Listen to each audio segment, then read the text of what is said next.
Good morning, everybody, and welcome to this session. Thanks for joining us today. My name is Neil Fowler. I'm the GM of Micro Focus's Application, Modernization and Connectivity Product Group, one of our 6 product groups. Delighted to be joined here by Stuart. And I'm Stuart McGill, and I'm CTO of Micro Focus, also looking after our application modernization to cloud business. Thanks, Stuart. So we'll start off today. Hopefully you've just seen the announcement from Adam at the keynote regarding the AWS mainframe modernization service, and this is directly related to that with some of the core technology that's powering the replatform. So if we look at where organizations started, many of them started on the mainframe platform where the single environment, which was COBOL, CICS, JCL, but over time, that actually extended into distributed client server. And that was always in addition to, rather than instead of. And as that time continued, the complexity continued to increase, such that these systems, whether it be PaaS systems, hybrid cloud, private, public cloud, were all integrated into that same platform and environment. So the time to be able to deliver solutions, the time to be able to respond to conditions, the complexity of that environment just continued to increase, as well as all of the attack surfaces from a security perspective as well. So what we see is lots of organizations that are really struggling to be able to deliver with speed and reducing the complexity to be able to make sure they can respond to the digital transformation exercises that they're going through. So when we speak to our customers and we ask them what modernization means, we get a variety of different answers. And they're all right, because depending on what they're trying to achieve, what these things are describing, what's mean to them is what's really important to them. So when you look at it overall, it can be quite sort of overwhelming. But what we do within AMC is we focus this in 3 particular areas. We try to focus on application, process, and infrastructure modernization. And when you look at all those different drivers, those different complexities of what modernization means, this allows you to bring some focus into how to get results more quickly.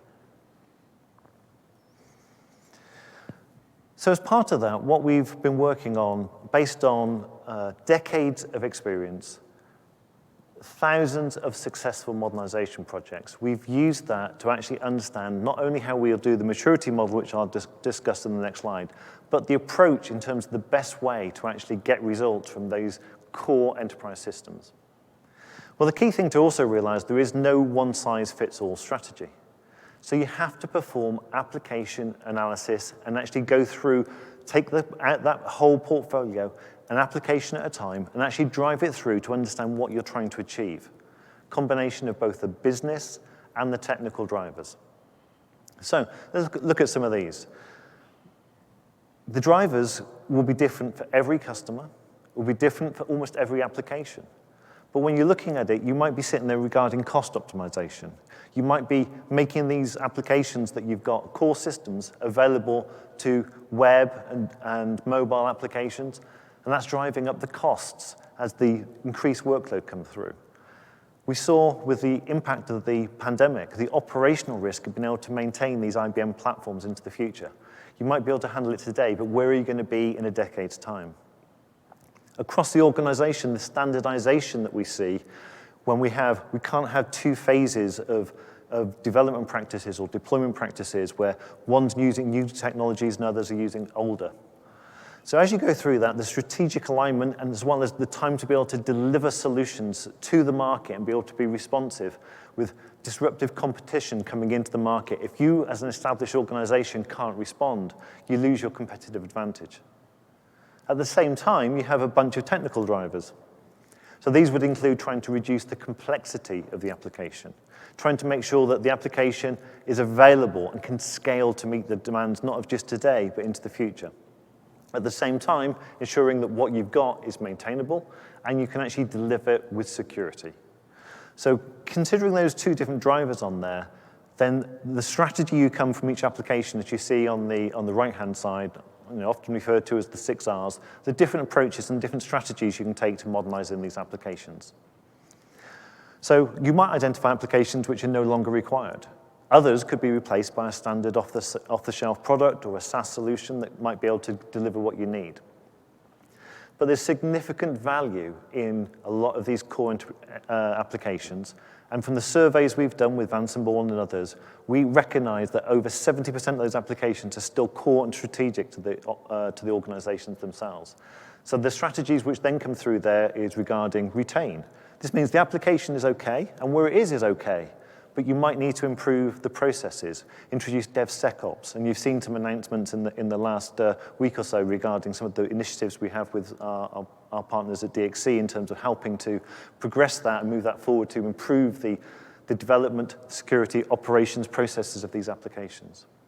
But what we're going to focus on for this next bit is similar to what was announced today regarding the AWS Mainframe Modernization Service, is regarding the replatform side.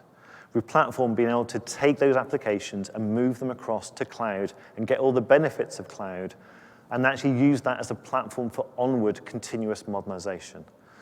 So what I'll do now is quickly move across to the maturity model, which is something we introduced a few years ago. As I mentioned, this is based on the decades of experience and successful projects that we've been doing. So to some degree, it looks a bit simplistic to start with, but as you see here, and as mentioned before, on the left-hand side, we see infrastructure, application, and process. That's extended by ensuring from a successful project standpoint, we need to take on the management of the systems as well as the culture within the organization.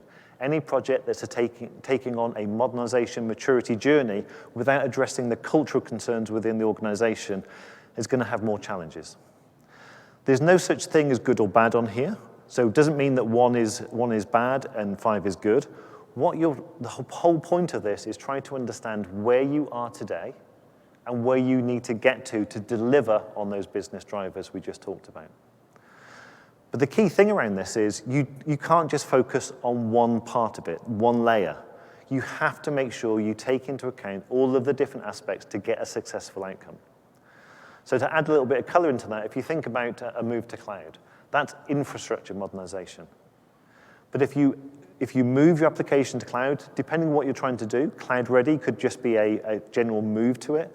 Cloud optimized means you'll start taking advantage of the PaaS capabilities, database as a service or other systems, as well as moving all the way to the right-hand side for cloud native, designing more stateless microservices type architectures in terms of being able to get better value from these systems. But if you're driving that infrastructure model, you have to take into account the changes that might be required to the application in terms of moving away from monolithic architectures and operations practices, as well as the processes. If you want to take a mainframe COBOL CICS system and deploy it in a container on the cloud, which you can do with Micro Focus, you're not going to use a long development process. You're going to automate it, automate the infrastructure as code, automate the DevOps, the build, the deploy, and the operations. So the process has to go with it to get the most value out of this. But as I say, it's no such thing as a good or bad, and it really is trying to understand what you're trying to achieve from this to be able to get the best outcome possible. And that means you don't have to start with one journey. You can actually, as you move to these systems, you might have something which is deployed on the cloud, maybe mostly unchanged, but at the same time, you can start working on a different pattern, maybe code slicing, API enabling, being able to get microservices derived from these existing systems. And now you've unlocked the core data and business logic. You can integrate that into machine learning, artificial intelligence, and actually do a more complete analysis solution of that technology. So the journey here is not just about how to modernize and get that applications onto a more agile, scalable, dynamic platform, but it's also how to continue that journey as part of continuous modernization to get to the next level. So that's all good in terms of the theory and practice, but what we want to do now is actually just share with you some examples we've got from our customers and what they've said about it and how they've achieved these outcomes. So we've got a large range of case studies on our website, but what we do today is just select just from a few of them, and what I'll do is I'll ask Stuart in a few moments in terms of give a bit more detail about what they were trying to achieve and how they got to it. So let's start with a question. Why move applications to the cloud? Well, I think there are two principal drivers that will be familiar to most of the people in the room, cost and speed. Actually, what's strategic for the business is normally speed.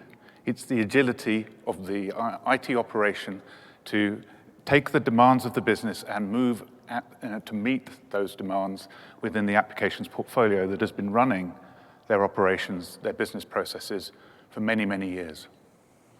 We recognize that the intellectual property inside those applications actually represents real business process. They're not legacy applications, they're core applications running on legacy infrastructure. And that legacy infrastructure just can't operate at the speed that the business needs to meet the future requirements. Hence, typically, at a very top level and in the C-suite, it's the speed of operation, it's the speed of movement, it's the agility of the team to be able to react to circumstance that is far more strategic in the terms of the move to cloud than anything else. What quite often is strategic to IT, however, is actually saving money. It's the fundamental cost of the legacy infrastructure is now taking an increasing percentage of the budget that is spent in supporting the business. And that has to be taken under control. Similarly, we've heard a lot about data and data volume. Data volumes are escalating and accelerating. That's introducing more cost into the business to run an existing operation. This is an example of, for example, Kmart, which is obviously a retail operation. In their context, they needed to deliver new customer services, essentially their digital transformation around all of their retail operations. And they knew that they couldn't do that within the constraints of the legacy infrastructure that they had at their disposal. And any slight movement in trying to accelerate their journey meant a dramatic increase in cost to deliver that. Hence, for Kmart, they were really trying to tackle how do we deliver the agility in our business. And they recognized very early on, and indeed this is probably one of the earliest customers to actually move to AWS, they recognized very early on that that was a mechanism to deliver that both in terms of development and subsequently in terms of production. And the other thing with Kmart is their project was completed in the middle of COVID, and it was all done remotely as well, which is quite an amazing achievement considering the challenges that introduces as well. A different customer driven by cost in this particular context, meaning they started with a cost model that they recognized was not going to be able to support them. And this is a bank, by the way, Laboral is a bank. So their banking operations were fairly fixed. Their infrastructure was obviously going back a long time in their context, but it was running the business. So remember, this is quite a big decision for this bank. They bet their business probably for 30 or more years on the legacy infrastructure. The key thing is, how do they then move it? And why would they then move to cloud? Well, the first step is to have a business case that makes sense. And generally speaking, in our experience across over 1,000 projects, actually customers will save in the order of around 80% of operating costs in like-for-like infrastructure, both hardware and software, when they move from a mainframe environment to cloud. In total operating cost terms, that's about 50%. That's assuming that they're carrying all of their people with them on this journey from mainframe to cloud as well. Hence, it manages two elements of the digital transformation. One is the change of, obviously, infrastructure. But the second is moving to a new cost model. But finally, it's also taking their skills forward into the future as well. Good, thank you. Great stories there. Well, the other aspect of that is regarding from a strategy standpoint, what's the, we focus around the balance of cost, risk, and speed, but some more commentary here regarding what's the fastest, lowest cost, and least risk approach from a modernization strategy. So when we look at it, and you've probably seen lots of evidence or reports based on this, but this is backed up by Gartner and Standish, where the approach that people take in terms of how they look at these modernization journeys really has a big impact in terms of their success. We know, and we've got lots of evidence, lots of studies regarding these stories in terms of a rip and replace or a rewrite. It's as you go through these different vectors of cost, risk, and speed, the rewrite strategy is the highest risk, the highest cost, and the lowest speed. And anybody, if you look at the success results which we see here from the Standish side, the success rates, because of that high risk, the success rates of actually starting with something and taking maybe a bold approach of actually trying to do a rewrite without really understanding the true value that is locked up in those enterprise applications, that intellectual property, the tested mechanisms that have been running for years and serving the business, without being able to reuse that and bridging from that existing system, those core applications, onto new platforms to allow them to transform as well as run the operation at the same time. That's where they get the value, and as you can see here from the numbers, a significantly better success rate. So, Stuart, how did Kmart and others in FIS use that as their model in terms of how they approach their modernization strategies? Well, I think actually there are two very different approaches. The Kmart approach was a bit more fast and furious in terms of they actually had a very specific objective that they needed to deliver in a very short period of time to deliver to their business. And this is a prime example of how fast it can be to actually move off the mainframe to cloud. Their objective is literally to deliver their entire portfolio on the mainframe off the cloud in the matter of, well, it's just over a year in this particular context. Why is that important? Why did they do it in that way? Well, one of it is all of the links through their partner channels, their logistics channels, through everyone who's providing information to the business and is obviously receiving business back to it.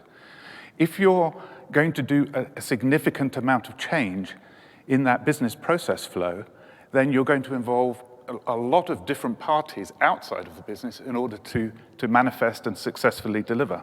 In Kmart's case, it was to take something that primarily worked for them, but deliver it on infrastructure that was certainly at a lower cost again, but allowed them to still innovate inside Kmart to take them forward into the future. FIS is a very different story. That's much more along a modernization journey that is reflected in the maturity model. They took the view that actually modernization never stops. It's continuous. You're just defining it in a series of steps that make sense for you and your customers in terms of moving forward. So just to put this into context, FIS is obviously in the financial services space. It's actually a platform called InvestOne that manages mutual funds and derivatives for all of their clients. Again, kind of a deep integration across many different partner channels. And the complexity of the application was less inside their own platform, but definitely in terms of how it reaches out into their own partner channels. For them, they'd spent years building up this expertise and actually creating competitive advantage for them with their competitors. And the last thing they wanted to do was throw that away and start from scratch, because frankly, experience is that if you do start from scratch, it takes you between 5 and 6 years to get back to where you started from in your new technology platform. In this context, they took the view that they could use modernization process with technologies that supported that to move at the pace that they needed to deliver, but also give them a platform for the future so that they were never closed off for any option that they were looking at. So frankly, FIS started their modernization journey without thinking about cloud. Well, it was almost before cloud. Yeah, the word cloud was just in its infancy. So, but they were easily able to extend into the cloud and into a containerized architecture and look forward through the process that they followed and using the technology foundations that we're able to deliver. Just coming back onto, the FIS, because they've been a great customer of ours for a long time. But you're just saying there about that journey, and the time they took to complete that journey, because it's continuous. It isn't a stopping point. It's just what they needed to do to deliver the business today. So it was at least a decade ago they started moving the first systems off of the mainframe, and they continued that journey all the way through to actually now integrating COBOL and Java as a Java byte machine. So really taking it to that next level of modernization by continuing that process, as you said, Stuart, part of that modernization maturity model journey. And they wouldn't consider it modernization anymore. It's just business normal business as usual for any development team. But another key element of the modernization maturity model is quite often the first step off the legacy infrastructure it does seem a large step. It takes maybe a year to do that. But the subsequent steps in the modernization journey are much more rapid, and you see a huge acceleration in the application delivery and the capability of the team managing those applications as you go forward. Hence, you tend to see an initial step that may take 12 months, 15 months, and then accelerate down into 3, 1 month, weeks, days, just using traditional, the agile techniques that we all use today. I think that's a great point as well, because as we've seen not just with these customers, but many others, as they start getting used to the more iterative, agile, DevSecOps type processing, the speed that they can actually accelerate those projects and its integration across the whole of the sort of enterprise application team. It's not just slow, mainframe, fast, web. They're all running at the same speed, interoperating, getting the systems together. So it's great story and great successes from them both. Let's move on, and obviously something which is near and dear to us, but why do so many organizations choose Micro Focus's AMC solutions? Firstly, obviously we have a deep understanding of the mainframe environment, and that's core. Going back to the start of the presentations, even though the business may be wanting to move to cloud as fast as possible, they recognize the business case, they understand the benefits that they're going to obtain. The primary inhibitor of doing anything is risk. They've been running on a platform probably for 40 years. There was the old mantra, which is, if you bet on IBM, you never lost your job. And to some extent, it's convincing the organization that cloud is just as fast, just as secure, just as scalable. It can deliver all of the same capabilities, and the risk management techniques may be different, but you're still absolutely secure in betting your job on moving the business to cloud. And that's the primary purpose of working with customers. And the way that Micro Focus does that is by having a very deep understanding of the mainframe applications themselves and the mainframe technologies. We have that capability in our platform. Quite often we get quite excited when someone calls it emulation. It's not. It's a true enterprise server with IBM mainframe compatibility built as a layer on top of that to ensure that it's fully performant, fully scalable, at the same time as being able to take applications, the code, the data, and move it as seamlessly as possible to the cloud platform. Because in doing that, customers can see almost like a before and after. They understand how their applications work today. They can deliver those same applications in the cloud tomorrow, and it de-risks the entire journey. Similarly, there's the element of testing is dramatically eased. Remember, if you don't change the application at all, does that merely mean you have to go out to your users and ask them to do a whole set of user testing, which consumes an awful lot of time and needs to be planned to drive that change? And if your primary objective is to move to cloud and deliver the cost savings, see the value within 18 months as a minimum, then of course you want to minimize all of the surrounding costs of the project. Hence, being able to move applications simply to cloud and then start the modernization journey is a huge value to all of our customers. And I think that's the uniqueness of the Micro Focus approach. And that's the uniqueness of actually working with both Micro Focus and indeed with AWS. To call it out, it was interesting looking at the timeline around AWS. We started working with AWS in 2006, almost after inception, to already start thinking about how cloud environments could benefit our customers. So it was a good reminder. And as part of that, you heard me saying before in terms of how we sit there and try to bridge the old and the new, now and next, because it's a continuous journey. As well as the investments, as we say, that we've made in terms of the platform, the development tooling and the processes to support that, to be able to build in integration, whether it be with Visual Studio, with Eclipse, with VS Code, being able to integrate that into the CodeBuild platform on the AWS platform. The extensions that we can do here, you have the best-in-class development tools to go with the full range of deployment options as well. And that DevOps process shouldn't be ignored. Actually, most mainframe customers, frankly, do. They don't understand the benefits until they've actually moved. But we have other types of customer, for example, insurance customers, who've been able to dramatically accelerate the delivery of new product, even if they may want to stay on the mainframe for 2 or 3 more years until they do actually move production into cloud. They've actually been able to use DevSecOps processes on AWS to actually quadruple their ability to deliver product, to the point where, at least in 2 situations in our customers, it's the actual business that's telling them to stop the product delivery rather than IT delaying it. And that's really that's the fundamental value to the business as a whole. They can be very, very competitive in terms of delivering, but at the same time, the cost model to experiment is dramatically lower. Remember, in a development context, you can actually prototype, and you can run it into a pseudo-production mode to see if customers are actually interested in these products before you actually commit to major expenditure. And that scalability and flexibility is a key component that have been used by many customers, including, in this case, FIS. Before we move on to FIS, I mean, you just highlighted a really good point there regarding some of the challenges we see our customers having is, when they're trying to deploy new systems and applications on the mainframe.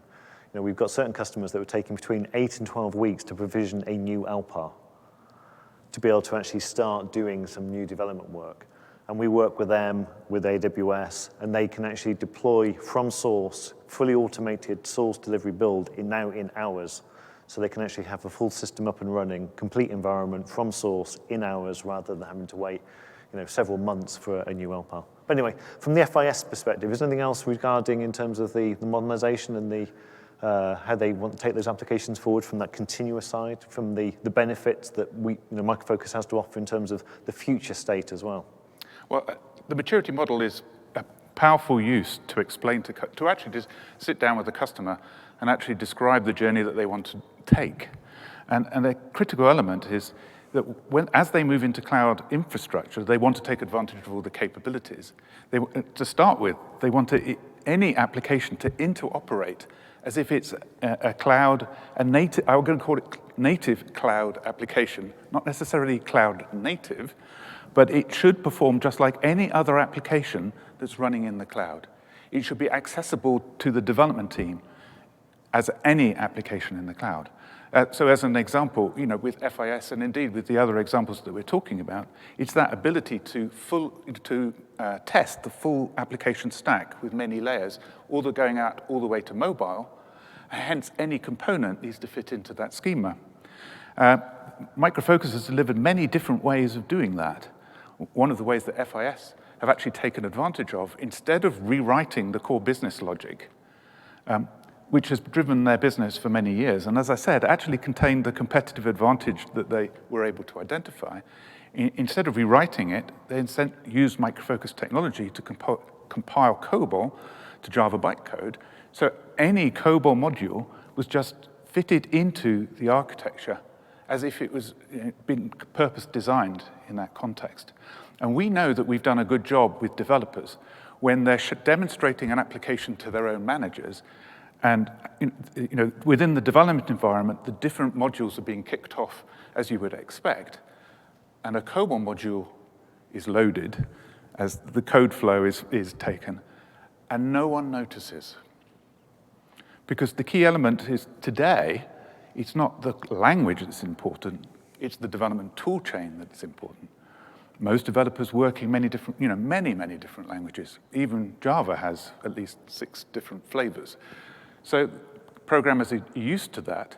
The key element is that any language that's going to take a role for the future both has to be able to take advantage of that future, but also interoperate as if it's any other language component. Good, thank you. So one of the other questions, especially when people are starting on this journey, when they're looking at a large system, we're working with customers, who have got more, significantly more than 100,000, 200,000 MIPS.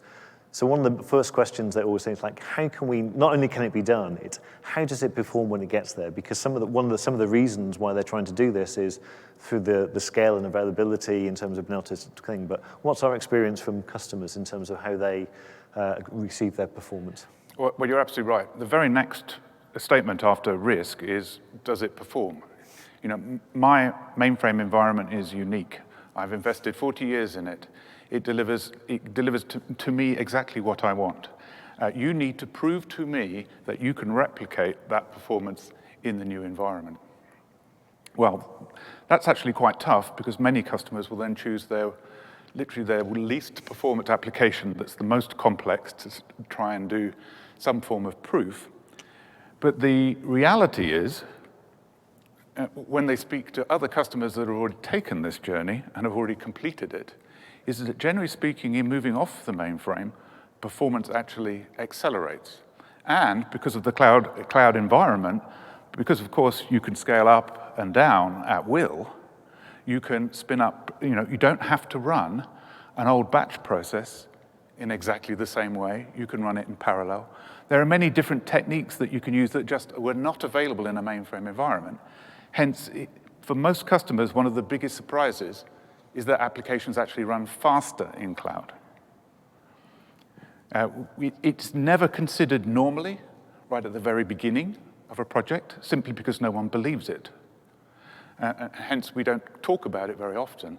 But as part of the process, we literally always have to demonstrate something like a 10% performance benefit at some point in the project, even in environments that you wouldn't even consider. Hence, we're working, as Neil suggested, with 3 clients that are over 250,000 MIPS. I mean, that's a lot of horsepower. But even in those environments, we're able to demonstrate, as you focus on specific applications, performance improvement. And you can see here with Laboral, which is banking, it can be dramatic. Sometimes we don't know that before we start, but we always assume that we can do a hell of a lot better than it's currently running. Hence, in this case, a batch process moving from 2 hours to 12 minutes. And we weren't finished. That was just the first step of the journey. And that's without doing anything complex.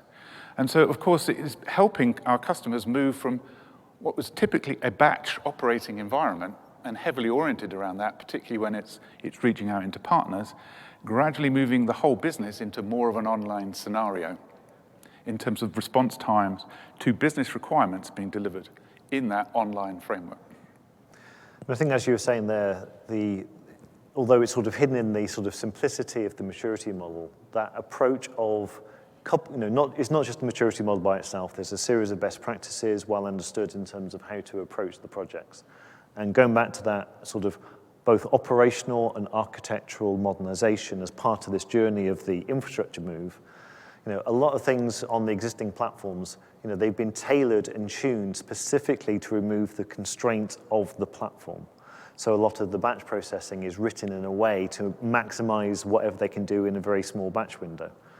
Well, in a lot of systems, that doesn't need to happen. They don't need necessarily a batch window because with the power of the distributed platform and actually scaling out and running more in parallel removes the issues in terms of data latency, which means some of those batch cycles could even disappear and be running in real time.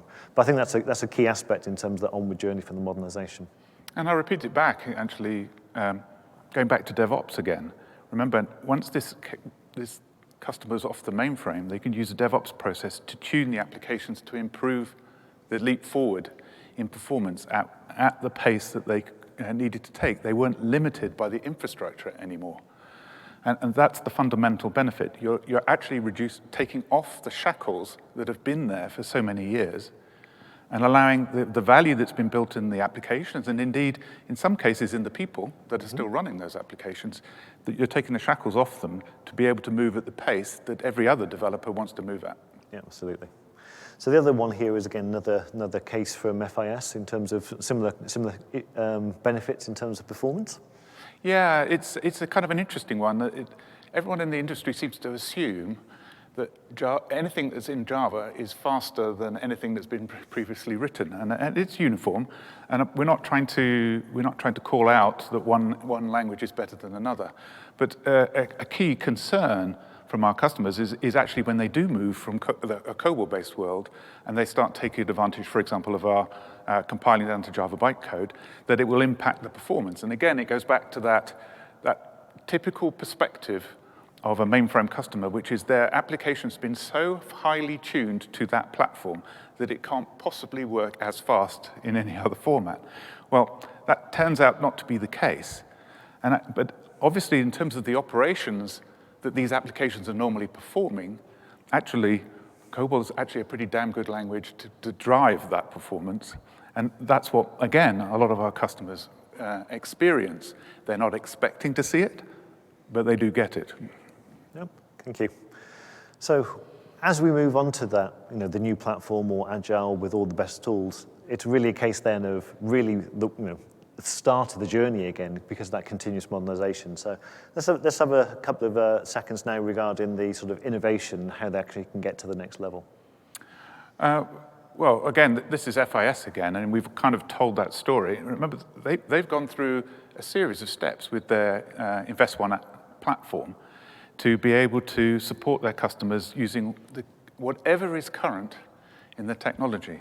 So the key element here is they're able to run their business, but also innovate to support their future business. And hence, that innovation word we use a lot, but it isn't typically assumed to be part of the journey of these applications that are running today. Again, I'll go back to our normal experience is the shackles that have been put around these applications because of the legacy infrastructure, not the application itself. Once you've taken the application into cloud, you've not only got an environment that's going to accelerate what you're trying to do, to essentially deliver to the demands of your customer, but of course, then you're automatically free to take advantage of all the benefits of the cloud platform itself. Hence, all your data is off the mainframe. It's making it a lot easier to drive your data strategy because it's typically in the same environment in which your other applications are running.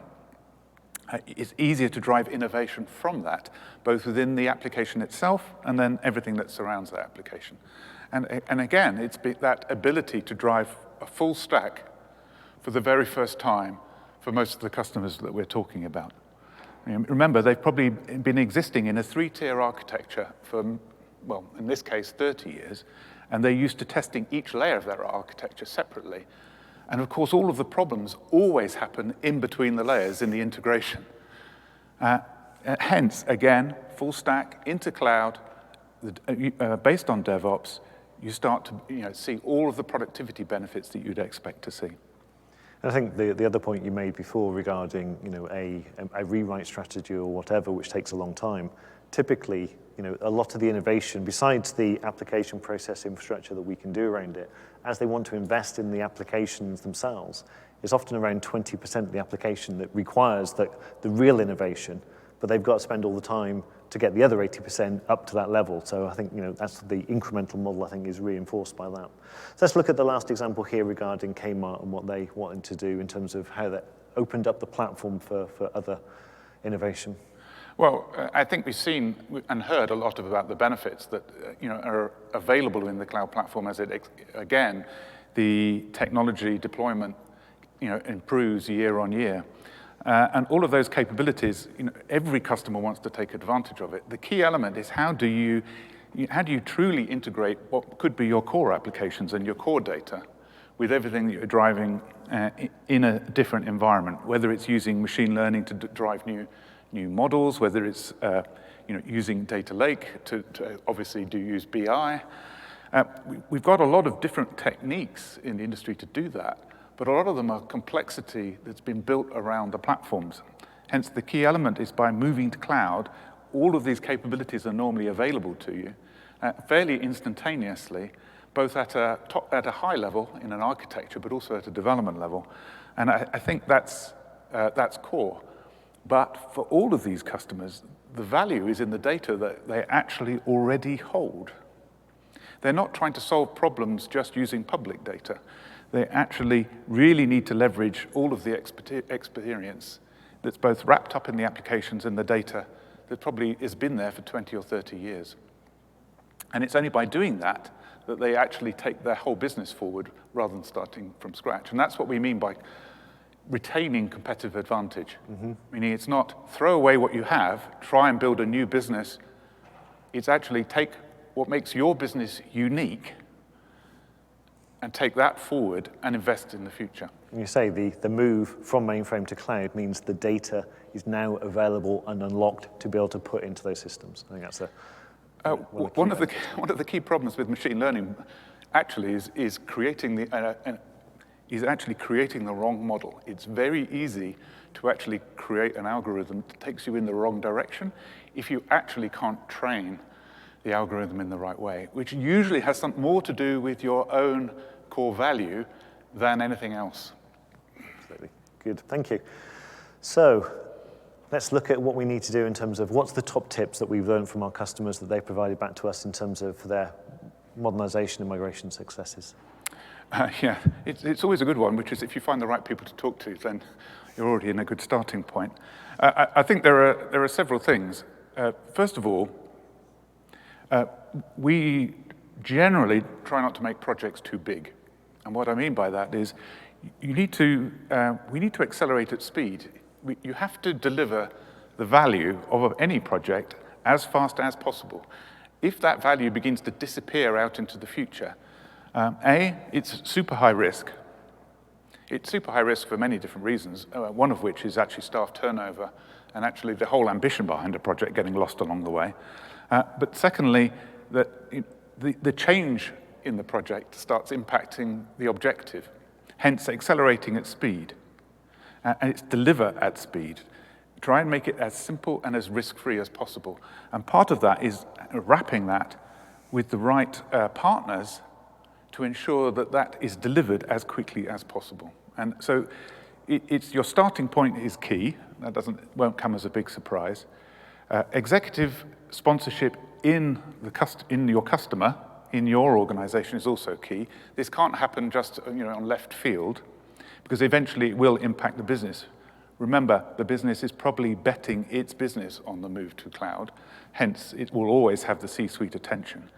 Get the business understanding what the benefits are as fast as possible, and always refocus on that benefit throughout the entire project.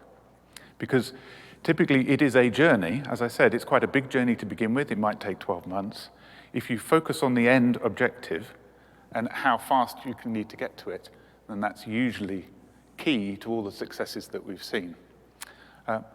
Micro Focus is quite fortunate, as you would say, isn't it, that we have very few customers that have gone off the beaten track. And normally it's because the objective changed in mid-project.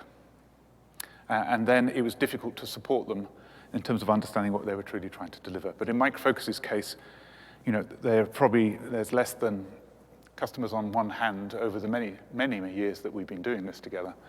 The second element to that is, of course, analysis, which is we look at what we're trying to do right up front. So you have executive sponsorship, business case, and solid analysis before you start. Find the traps before you commit to anything. And that's typically how we would drive it. I think that's the key thing in terms of, as you said, the experience of knowing what works, having the market-leading tools that can actually perform the analysis, as well as a partner ecosystem that actually understands how to go on that journey with you.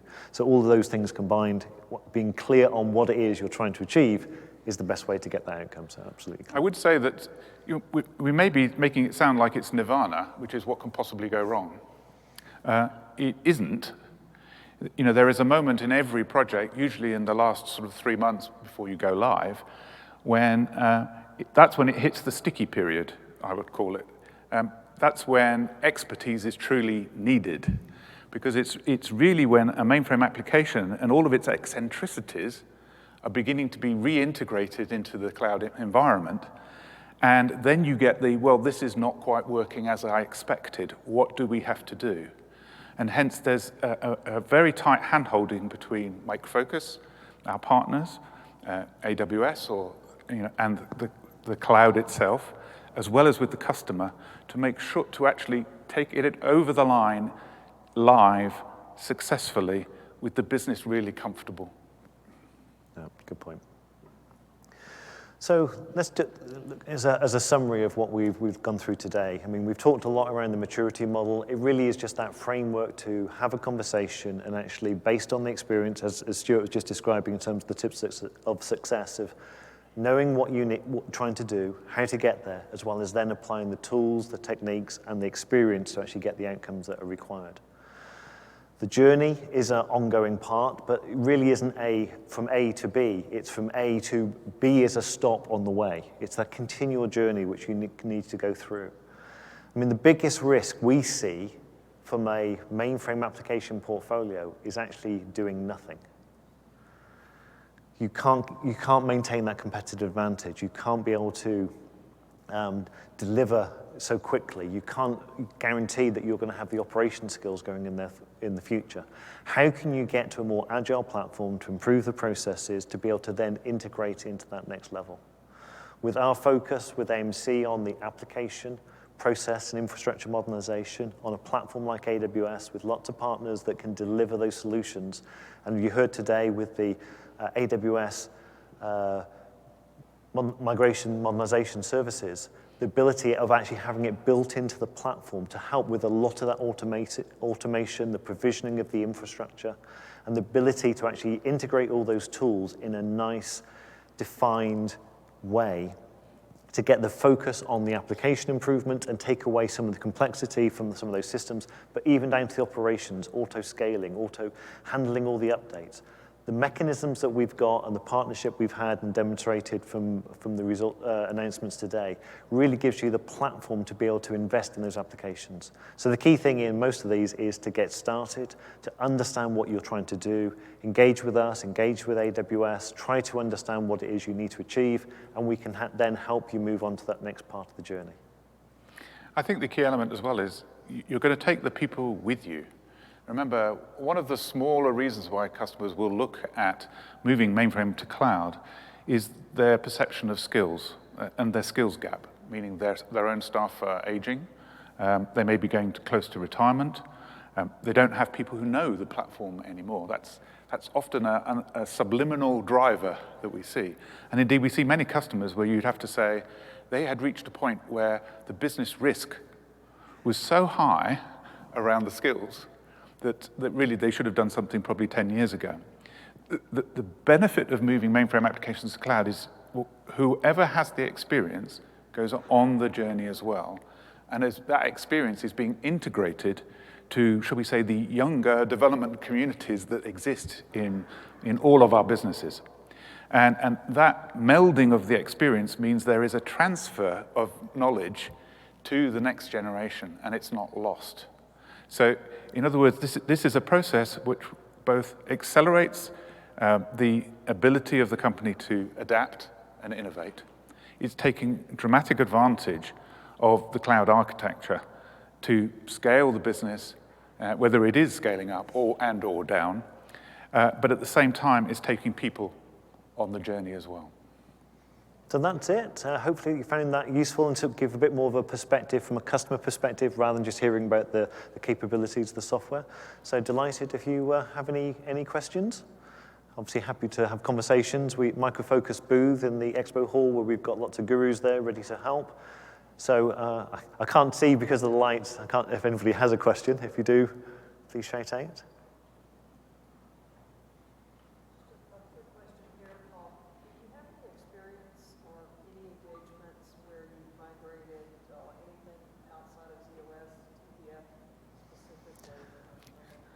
So just as the piece of because for the how quiet is, do we have experience of migrating other systems out besides ZOS, maybe TPF or other systems as well? Do you want to go first and I'll follow up?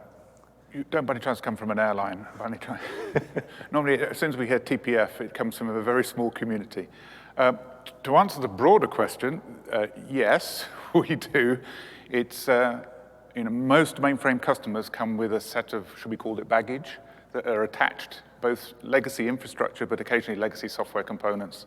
And that does, if there is no easy way to move those components to the cloud, then they do go through a rewrite or a refactor exercise.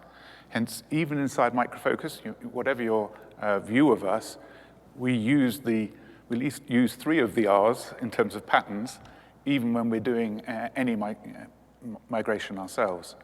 Some of them are very challenging. Typically, if you're getting into a lot of assembler, or indeed you're now referring to TPF, which is almost another level of complexity beyond that. Assembler we have obviously a lot of experience in dealing with. TPF is probably almost a challenge too far for a simple answer to that question. Again, the starting point is always, you've got to look at the analysis. That's your starting point. There are one or two occasions that we have come across where, frankly, we would even recommend that those application components are rewritten just because they are too complex for any automation or automated tool to do the conversion. It would just be too high a risk. So TPF is an interesting conversation, but it does need to be a conversation. There's no yes-no answer to it. And the wider context, and specifically, the question started a little bit more broadly, but we're very used to, and a lot of our businesses come from Fujitsu, Unisys, HP, Bull. We've got lots of other practices. I mean, we're specifically talking around, as you say, the ZOS side here, but we've also got lots of partners that specialize in those migration practices, and we've been doing those for decades very successfully as well. So those ones, but TPF is special. Happy to have a conversation with you afterwards as well, but there's no easy answer for that one to start with. Yeah, I have to be honest, just TPF I need to sit down when I start talking about that. It's not an easy one. But the benefit, if there is a benefit of having the conversation, Micro Focus has sort of a community of probably mainframe experts in every legacy component you could possibly imagine. And hence, we normally know the very best person probably in the world to talk about doing something. And that's normally how we assemble a project to tackle a particular customer scenario based on, frankly, our reputation is based on delivering successful customer outcomes. We are not interested in, tire kicking in essence, and looking at an application where it would scare us and where the best recommendation for the customer is to do something else and have that conversation. So, frankly, we have done that in a TPF scenario before. We just thought it was too complex to tackle. And we will be honest, because our reputation probably matters more than anything else. I don't know whether there's anybody else, because I can't, the lights up here are quite bright, so you can't see anybody. We started with the best one. Yeah. Thank you for the question there. Well, for that, thank you very much for your time. Appreciate the attention. Hopefully you found that useful, and we'll be delighted to see you at the booth. So please come and see us afterwards. Thank you.